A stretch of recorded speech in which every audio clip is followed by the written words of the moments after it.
소수이지만 은혜로운 찬양 감사를 드립니다. 어제는 제가 옛날에 주례했던 그분 아들이 결혼을 했습니다. 그래서 제가 또 그 아들을 주례를 하게 되었는데, 그 아들 며느리 신랑 신부가 둘 다 의사입니다. 의사. 그래서 제가 주례를 하면서 결혼할 의사가 있느냐 했더니 있다고, 그래서 주례를 했습니다. 마스크를 끼고 주례자가 마스크하고 끝났는데 밥도 안 주고 와인 한 병 주고 언제 어떻게 먹어야 될지 그냥 고민입니다. 여러분들 어려운 상황 속에서 오셨습니다. 연휴이기도 하고 또 코로나로 인해서 여러 가지로 부자유스러운 그런 상황이지만 여러분들이 오셨습니다. 여러분들 예배 드릴 의사가 있는 거죠? 예? 은혜 받을 의사가 있는 거죠? 예? 순종할 의사가 있는 거죠? 욕먹어도 안 나갈 의사가 있는 거죠? 예. 분명한 의사를 가지고 지금까지 하나님 잘 섬겼던 것처럼 앞으로도 잘 섬기시길 바랍니다. 10월이고 가을이고 또 단풍의 계절이 되었습니다. 다 여러 가지 어렵고 바쁘고 위험하지만 그래도 가을에 좋은 공기도 마시고 또 단풍 구경도 좀 하시고 또 쉼도 좀 가져서 마음속에 있는 장기적인 이 코로나 블루를 넉넉히 극복하는 또 이런 은혜가 있기를 바랍니다. 인생은 기차 여행과도 같습니다. 기차 여행. 그래서 다 기차를 타고 여행을 하는데 20대는 아이고 20km로 가는구나, 더디게 간다고 생각하고 50대는 50km, 80대는 80km, 브레이크도 안 들어요. 그냥 질주하는 빠른 세월 속에서 이제 살아가고 있습니다. 기차역이 여기 있는 것처럼 또 다 여기 있고 경로가 있고 또 여행하다 보면 뭐 멀미도 나고 또 배도 고플 때도 있고 또 어떤 때는 크고 작은 사고가 일어나는 것처럼 인생도 살다 보면은 힘들고 어려울 때도 있고 아플 때도 있고 이런저런 사고가 나는 이런 경우들도 상당히 많이 있습니다. 기차를 타고 가다 보면은 내리는 사람도 있고 타는 사람도 있고, 내리는 사람 인사하고 타는 사람 어서 오라 그러고, 인생도 가는 사람 있고 오는 사람 있고, 그러나 가고 오는 사람들이 우리는 모두 다 반가운 사람들이 되어야 됩니다. 싸우고 다투고 미워하면서 살게 되면 그 기차 여행, 그 인생이 얼마나 힘들고 어렵습니까?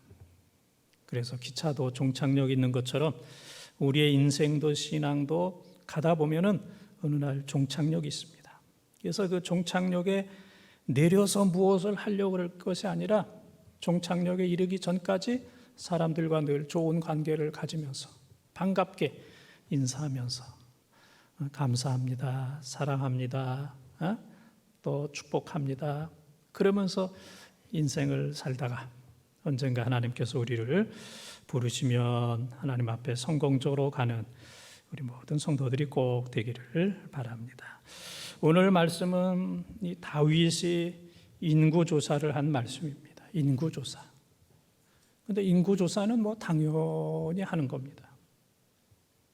그런데 이 하나님은 우리 모든 것을 알고 계세요. 그래서 예레미야 17장 9절과 10절에서 보게 되면은 사람의 마음이 부패한 것도 아시고 그 사람의 폐부와 생각과 계획과 심장의 모든 것까지 다 아시는 그런 하나님. 그러니까 다윗이 순수한 의미에서 인구조사를 한 것이 아니라 지금까지는 내가 하나님의 은혜로 왔지만은 내가 내 나라를 크게 키웠어. 군인들도 많아졌어. 그러니까 인구가 얼마나 되는지, 싸울 수 있는 군인이 얼마나 되는지, 이제는 좀 독립하고 싶다. 하나님으로부터 좀 벗어나고 싶다. 내 공로가 지금 얼마나 큰지, 내가 좀 어떤 일을 했든지 자기를 과시하고 싶은 이 교만이 그냥 꿈틀거리는 상황 속에서 인구조사를 했기 때문에 하나님께서 기뻐하지 않았어요. 하나님께서 기뻐하지 않는 가운데 10개월 동안 인구조사를 해가지고 그 다음 밑에 요압 장군이 대략 군인들을 파악해 보니까 130만 명, 대략 그 이상 되는데 그냥 대략적으로 소수만 이제 보고를 하게 되었습니다.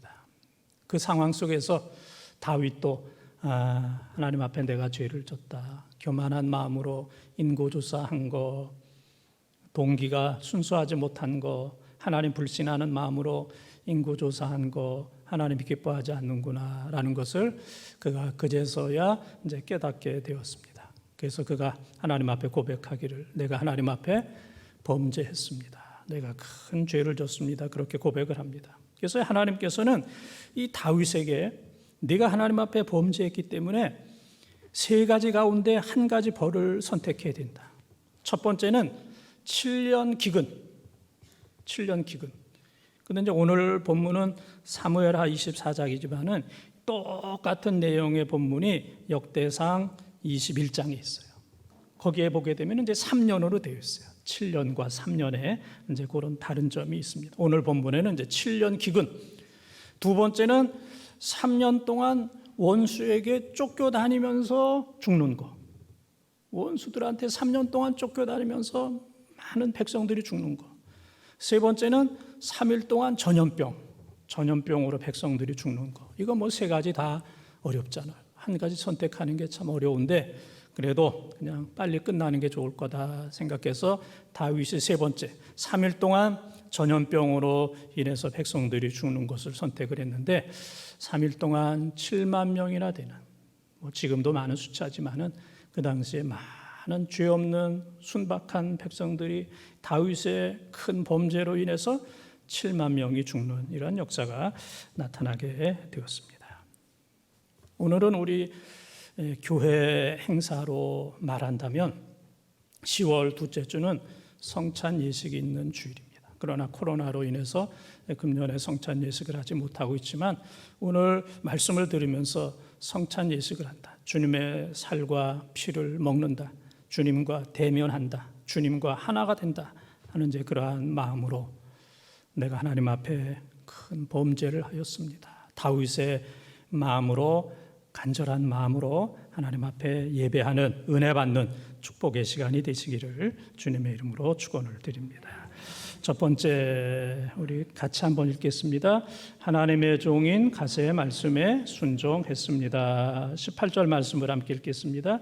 이날에 가시 다윗에게 이르러 그에게 아뢰되 올라가서 여부수 사람 아라우나의 타작마당에서 여호와를 위하여 제단을 쌓으소서 하며 아멘.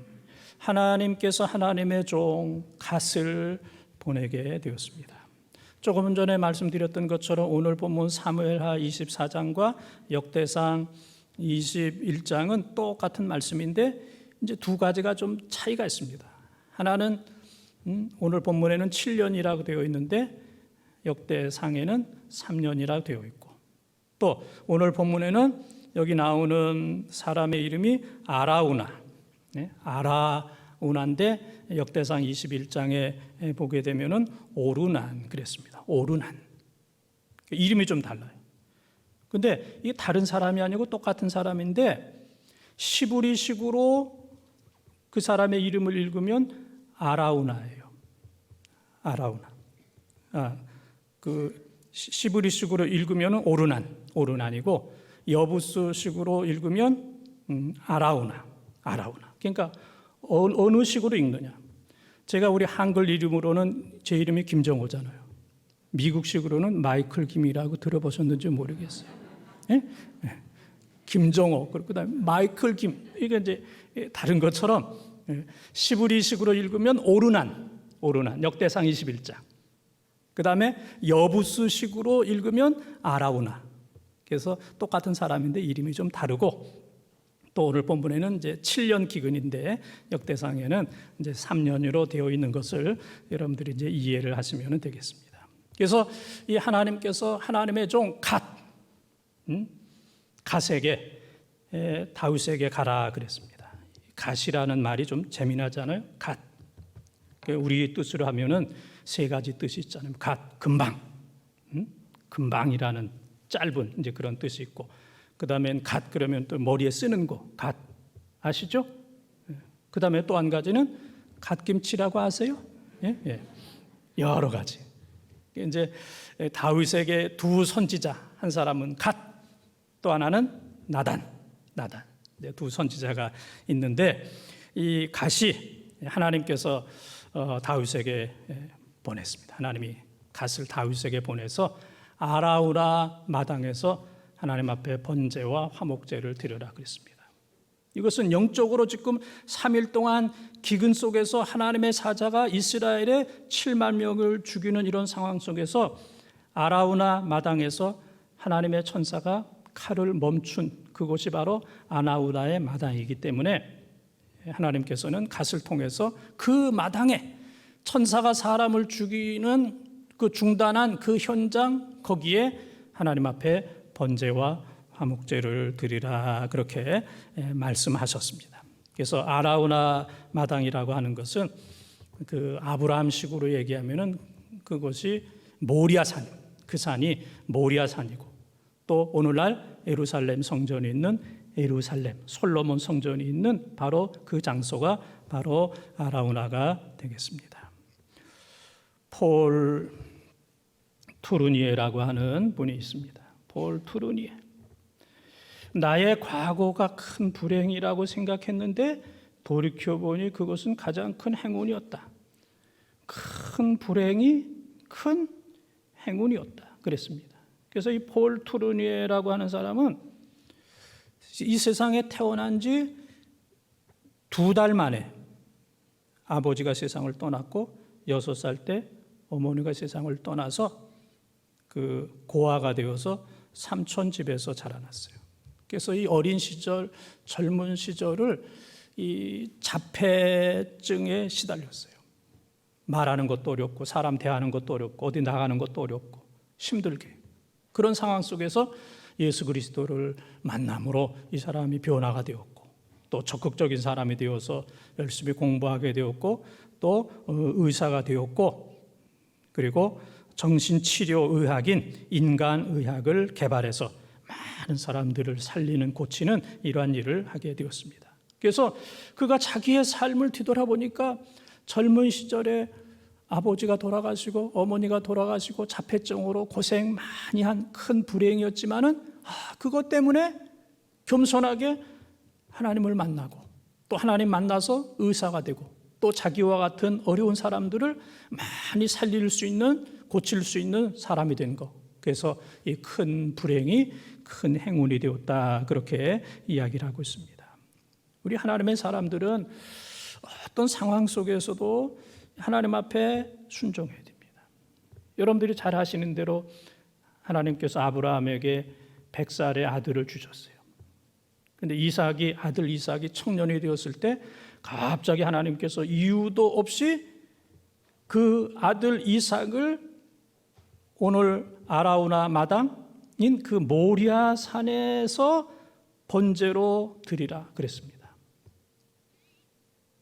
근데 창세기 22장 3절에 보게 되면은 아브라함은 하나님의 그 말씀을 들었을 때 이른 아침에 순종하기 위해서 모리아 산으로 길을 떠나는 이제 그런 모습을 볼 수가 있습니다. 이해는 안 되지만 하나님을 전적으로 신뢰하는 이 아브라함의 믿음과 순종. 그래서 믿음만큼 순종한다 그랬습니다. 그런데 이 사람은 참 순종하기가 어렵습니다. 모든 게 다 잘 되고 그러면은 이 하나님이 작아 보이고 안 보입니다. 그리고 다 내 뜻대로 다 내가 잘 할 수 있는 것처럼 생각이 돼요. 그래서 모든 게 잘 될 때 좀 교회 좀 잘 나오십시오, 좀 기도 좀 하십시오 그러면 다 잔소리로 들려요. 아니, 나 기도 안 해도 지금 잘 되는데, 예? 내가 그런 사람이 아니야 그럽니다. 또 사람이 또 여러 가지로 어려울 때 하나님 섬기라 또 그러면은 이렇게 어려운데 뭘 하나님을 섬기느냐고, 이래도 저래도 어렵고 힘들고 안 되는 마당에 뭘 하나님을 섬기느냐. 그래서 이 사람은 잘 돼도 하나님 섬기기가 어렵고 안 돼도 하나님 순종하기가 어려워요. 그래서 보네포가 얘기했던 것처럼 믿음만큼 순종한다. 믿음만큼 순종하는 거예요. 믿음이 있어야 순종할 수가 있습니다. 오늘 본문에 다윗이 정말 말로 다 할 수 없는 7만 명이 죽은 정말 왕권이 위태로운 이러한 어려운 상황 속에서 하나님께서 보내신 하나님의 종 갓의 얘기를 듣고 아라우나 마당에 가서 번제와 화목제를 드리는 하나님 말씀에 전폭적으로 순종했던 것처럼 우리의 고집과 아집과 인간적인 것 다 내려놓고 다윗처럼 하나님 앞에 순종하는 우리 귀한 성도들 다 되시기를 주님의 이름으로 축원합니다.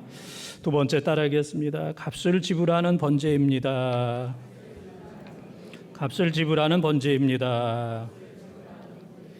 24절 말씀을 통독합니다. 왕이 아라우나에게 이르되 그렇지 아니하다. 내가 값을 주고 내게서 살이라. 값 없이는 내 하나님 여호와께 번제를 드리지 아니하리라 하고 다윗이 은 50세겔로 타작마장과 소를 사고. 아멘.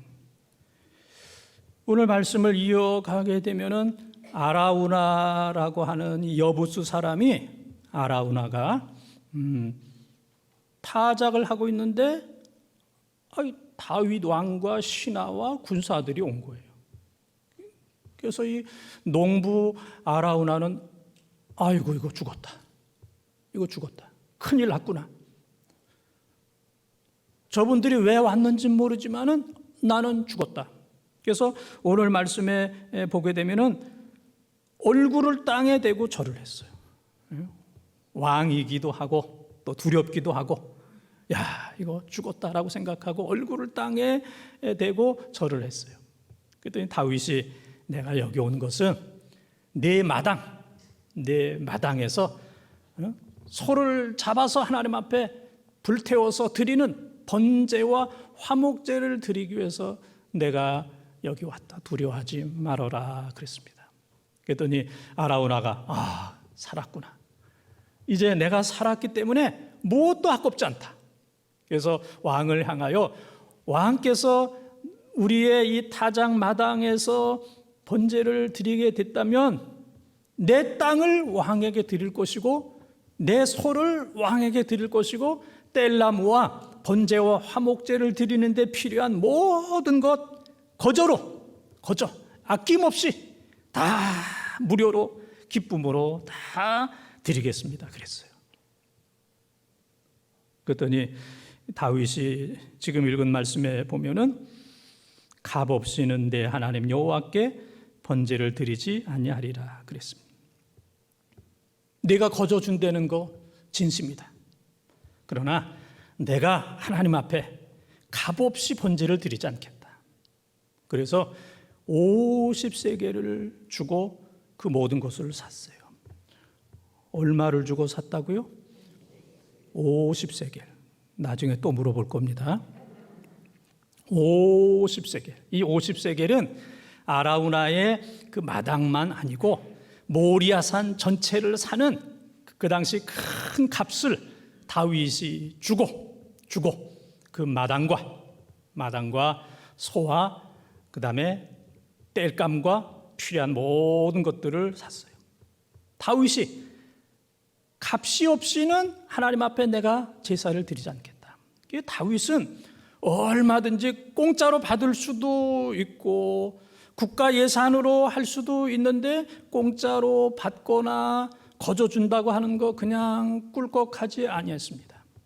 내 값을 드리겠다. 또 나중에 그 솔로몬 성전을 지을 때도 보게 되면은 국가 예산으로만 한 것이 아니라 다윗의 개인적인 재산, 금, 은, 보화, 목재, 자기의 개인적인 것을 들여서 솔로몬 성전을 지을 수 있었던 것처럼 이 다윗은 하나님 앞에 값을 드리는 사람이에요. 제사 드릴 때도 자기 것을 드리고 남의 것 가지고 하는 게 아니고 그냥 공동 예산 가지고 국가 예산 가지고 하는 것이 아니라 자기 것을 드렸고, 그 다음에는 성전을 지을 때도 자기가 모아 놓았던 모든 것들을 다 쏟아 부어서 하나님 앞에 드리는 이 정성과 믿음.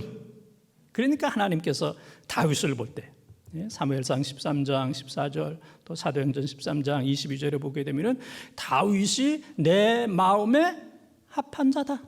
하나님 마음에 들기가 어렵잖아요. 예? 지금 여러분 마음에 들기도 내가 볼 때는 상당히 어려울 것 같아요.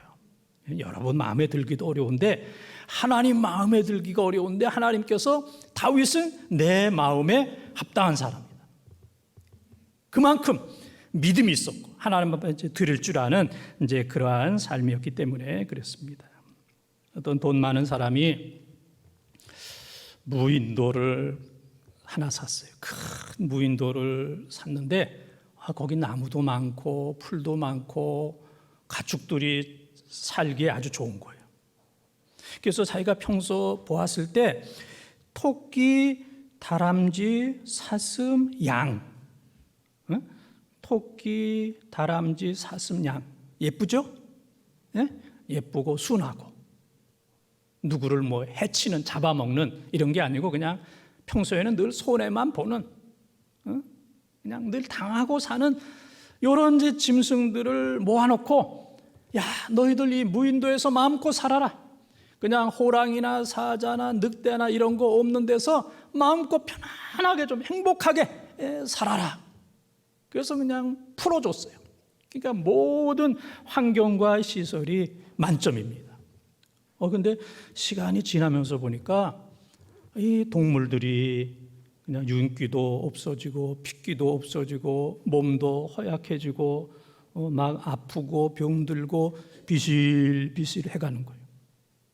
그래서 이 사람이 볼 때 이렇게 좋은 환경 속에서 천적도 없는 호랑이나 늑대나 그냥 그런 짐승도 없는 데서 평화롭게 사는데 야 짐승들이 왜 이렇게 되는가. 그래서 동물 전문가를 초청해서 좀 조사를 한번 해 주십시오. 그리고 좀 처방을 해 주십시오. 그랬더니 그 전문가가 처방을 하기를 여기에다가 늑대 한 쌍을 갖다 놓으십시오. 이 무인도에다가 저 동물들 가운데 늑대 한 쌍을 갖다 놓으십시오. 그래서 뭐 이 주인의 입장에서는 이해는 되지 않았지만은 늑대 한 쌍을 갖다 놓으니까 그때부터 뭐 사슴, 토끼, 다람쥐, 양이 그냥 뭐 긴장하고 눈을 크게 뜨고 이리 뜨고 저리 뜨고 그 다음부터는 그냥 활기가 있고 생기가 있고 그냥 뭐 얼마나 활발한지. 왜? 죽지 않기 위해서. 늑대에 잡혀서 죽지 않기 위해서. 그래서 결론은 이 동물들에게도 적당한 스트레스가 적당한 긴장과 스트레스가 있어야 동물들이 산다. 이제 그런 얘기입니다. 여러분들이 많이 들었던 얘기처럼 노르웨이의 수산업을 하는 사람들이 고기가 다 시들시들하고 죽어요. 그런데 한 집만큼은 고기가 그냥 싱싱한 거예요. 그래서 다른 음식점은 다 그냥 문을 닫고 그냥 손님들도 별로 없는데 그 집으로 많은 사람들이 모이는 거예요.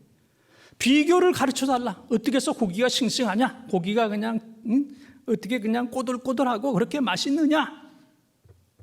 그랬더니 그 많은 그 고기 가운데 그 정어리를 몇 마리 놓은 거예요. 정어리. 오늘날로 하면은 그 이제 우리로 하면은 메기. 이것을 이제 몇 마리 갖다 놓으니까 거기에 있는 고기들이 이제 정신을 차리는 거예요. 죽지 않으려고. 그래서 그것을 메기 효과 그렇게 이제 이야기를 합니다. 그래서 어느 정도의 긴장은 필요하다. 여러분들 인생 살면서 여러분들이 힘들어하는 사람들을 종종 만나게 될 겁니다. 여러분들을 힘들게 하고 어렵게 하는 이 메기와 같은 늑대와 같은 그런 사람들. 또 그런 사람들이 없으면 우리가 기도 안 해요. 긴장 안 합니다. 겸손해지질 못해요. 그런 사람들이 있기 때문에 겸손하기도 하고 기도도 하고 정신 차리고 또 주여 주여도 하고 또 새벽에 깨서 또 교회도 나오고 그러지. 그 모든 것들이 다 합력하여 선을 이루는 줄 믿습니다. 사람은 다 누구나 공짜를 좋아합니다. 그래서 뭐 여러분들이 많이 들었던 얘기지만은 목사하고 경찰하고 공무원하고 셋이 밥을 먹었는데 밥값은 누가 냈냐면 식당 주인이 냈대잖아요. 예? 이 세 부류의 사람들이 돈 안 내는 사람들이거든. 돈 낼 줄 몰라요. 뭐 목사 외에는 좀 오해는 안 하셨으면 좋겠어요. 그냥 우스갯소리니까. 경찰이나 공무원이 이거 목사님이 뭐 나 상처 줬어 뭐 그런 뜻으로 얘기한 건 아니니까 늘 많은 사람들이 나는 거저 먹는 사람이야. 나는 대접받는 사람이야. 나는 공짜로 먹는 사람이야. 나는 돈 안 내는 사람이야. 나는 어디 가든지 대접을 받는 사람이야. 그러니까 이 대접을 받게 되면은 대접할 줄 모르고 고마운 줄 모르고 감사한 것을 잃어버리는 이런 경우들이 상당히 많이 있습니다. 값을 치러야 돼요. 이 코로나 상황 속에서 우리가 하나님 앞에 예배를 드립니다. 우리 교회 이렇게 오다 보면은 그 현수막이 있죠. 우리 교회는 비대면 영상 예배를 드립니다. 다 보셨습니까? 그게 이제 있잖아요. 그 우리 교인 가운데 어떤 분은 저한테 그런 얘기 하시는 분이 있어요. 목사님, 이게 뭡니까? 이게 뭡니까? 이런 거 찢어 밝히십시오. 뭐 비대면으로 예배를 드립니까? 목숨 걸고 예배 드려야지. 예배 드리다가 얻어맞고 끌려가고 순교한다 할지라도 이런 상황 속에서 목숨 걸고 하나님 앞에 대면으로 예배를 드려야지 뭐 이런 거 걸어놓고 비대면으로 예배를 드린다고 그럽니까? 목사님 이거 찢어버리십시오. 뛰십시오.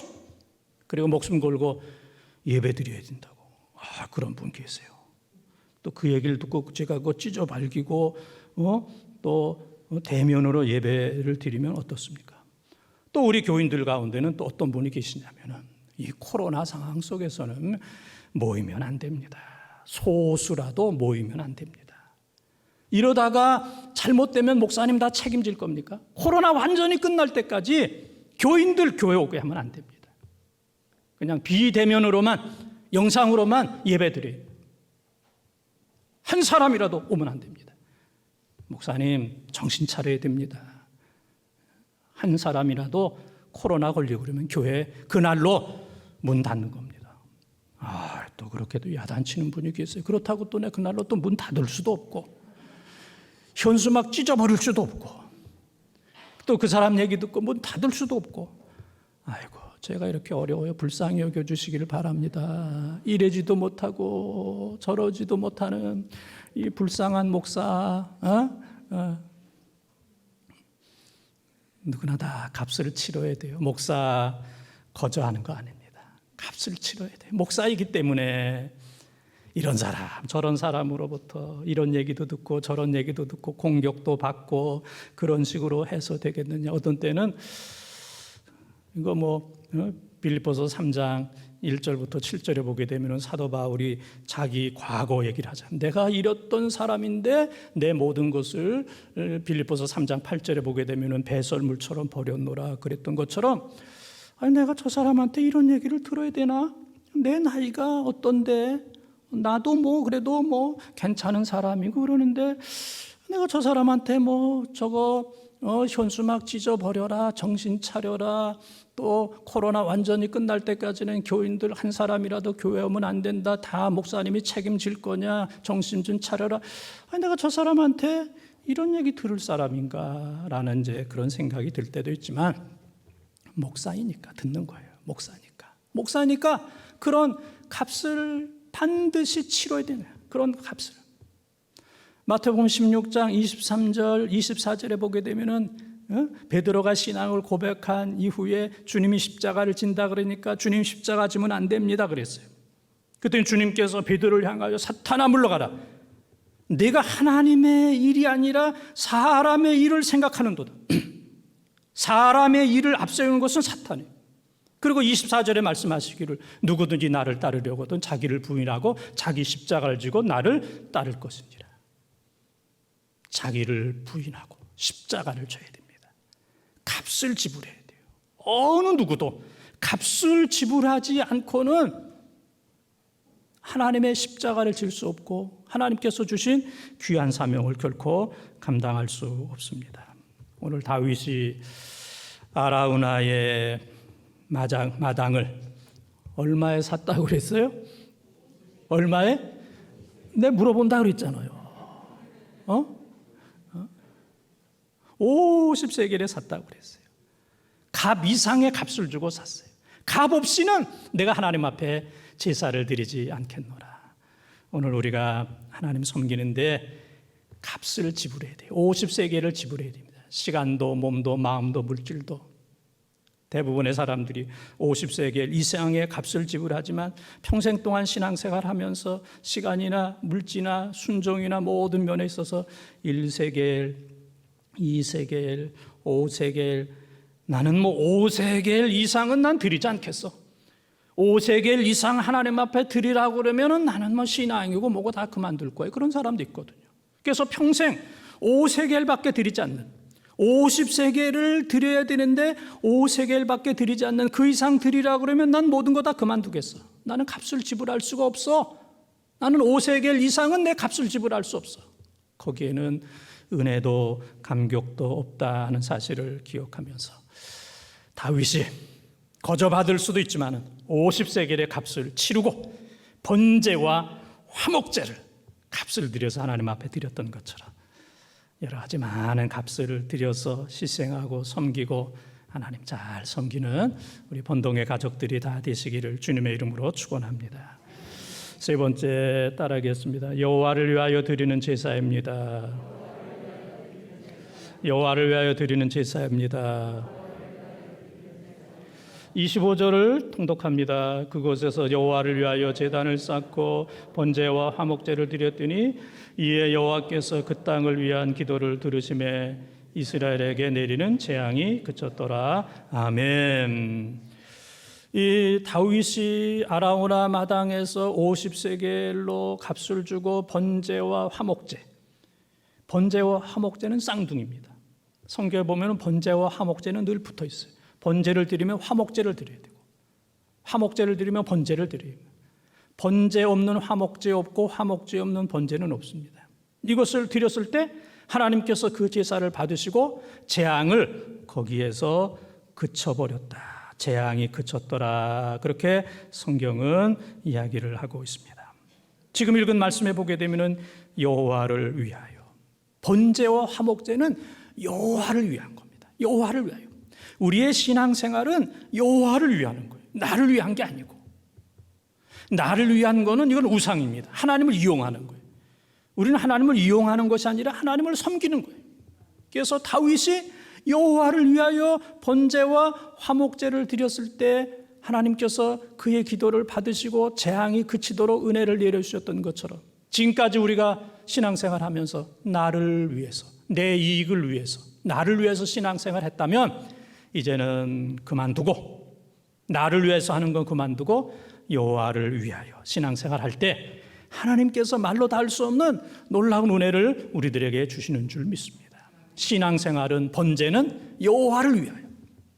그래서 우리 한번 실습을 한번 하겠습니다. 제가 여호와를 위하여, 여호와를 그러면 여러분들이 위하여 할 수 있죠? 두 손 주먹 한번 줘보세요. 주먹. 늑대 때려잡는다 한번 생각하고, 그래서 제가 여호와를 그러면 여러분들은 위하여 한번 하겠습니다. 여호와를 위하여. 여호와를 위하여. 할렐루야. 아멘. 대단했어요. 어서 많이 해본 것 같아요. 위하여, 여호와를 위하여. 지금까지 우리는 나를 위하여 살았어요. 나를 위하여 살았지만은 남은 게 없어. 힘들고 어렵고 피곤하고 망신이에요. 여호와를 위하여. 우리는 이제는 가족을 위해서 살고 교회를 위해서 살고 다른 사람들을 위해서 살고 여호와를 위해서 살게 된다면 하나님께서 우리들에게 놀라운 기적을 베풀어 주실 줄 믿습니다. 서커스에 맨 위에서 묘기하는 사람이 있었어요. 맨 위에서 그냥 그 밧줄을 타고 거기서 자전거도 타고 거기서 사람을 그냥 업고 가기도 하고. 하루는 기자가 인터뷰를 했어요. 아이고, 어떻게 그렇게 합니까? 긴장되지 않습니까? 무섭지 않습니까? 아슬아슬하지 않습니까? 어떻게 그 높은 곳에서 그 서커스 그 묘기를 합니까? 그랬더니 이 사람이 얘기하기를, 그렇지 않아요. 무섭지 않아요. 두렵지 않아요. 왜냐하면 내 밑에는 튼튼한 그물이 있습니다. 내 밑에는 튼튼한 그물이 있습니다. 떨어져도 안전하고, 떨어지면 그물 때문에 다시 뛰어오릅니다. 그물은 나를 받쳐주고 그물은 나를 뛰어오르게 합니다. 그물이 있기 때문에 나는 두렵지 않습니다 라고 얘기했던 것처럼, 이 험한 세상, 힘든 세상, 코로나 속에서 얼마나 힘들고 어려워요. 그러나 하나님이 우리의 든든한 그물이 되시는 줄 믿습니다. 이 어려운 가운데 우리를 떨어져 죽지 않게 하시고 우리를 받아주시고, 그리고 받아주실 뿐만 아니라 다시 한번 우리를 높이 뛰어오르게 하는, 그물이 내려가는 것만큼 다시 오를 수 있도록 우리를 뛰어오르게 하시는 이 하나님이 계시다는 사실을 기억하면서 담대하게 여호와를 위해서, 하나님을 위해서 살아가는 여러분들이 꼭 되시기를 바랍니다. 사랑하는 번동가족 여러분, 제가 한 가지 묻겠습니다. 이 세상에서 가장 무거운 짐은 어떤 짐입니까? 그것은 바로 가장의 짐입니다. 가장의 짐이 가장 무겁습니다. 한 가정, 한 가족을 살린다는 것, 먹여 살린다는 것, 이 가장의 짐이 어떤 짐보다도 가장 무겁습니다. 이 코로나 속에서 가족을 살리기 위해서 애쓰고 수고하는 여러분들 얼마나 힘들고 어렵습니까? 하나님께서 여러분들이 얼마나 힘들고 어려운지 그 눈물과 아픔을 다 아시는 줄 믿습니다. 이런 상황 속에서 오늘 다윗이 7만 명이 죽은, 말로 다 할 수 없는 어려운 가운데서도 첫째는 하나님께 순종했어요. 갓을 통해서 주시는 하나님 말씀에 순종했어요. 두 번째는 뭐 했어요? 값을 지불했어요. 몇 세겔? 50세겔 값을 지불했고, 세 번째는 여호와를 위하여, 나를 위하여가 아니라 여호와를 위하여 아라우나 마당에서 번제를 드렸을 때 하나님께서 그의 모든 제사를 받으시고, 바로 그 순간 아라우나 그 마당에서 재앙 끝 축복 시작, 재앙 끝 축복 시작의 역사가 나타났던 것처럼, 우리도 이 어려운 때에 다윗처럼 살아서 코로나를 비롯한 모든 재앙이 끝나고 하나님의 축복이 새롭게 시작되는 역사가 우리 번동 가족들에게 임하기를 주님의 이름으로 축원합니다.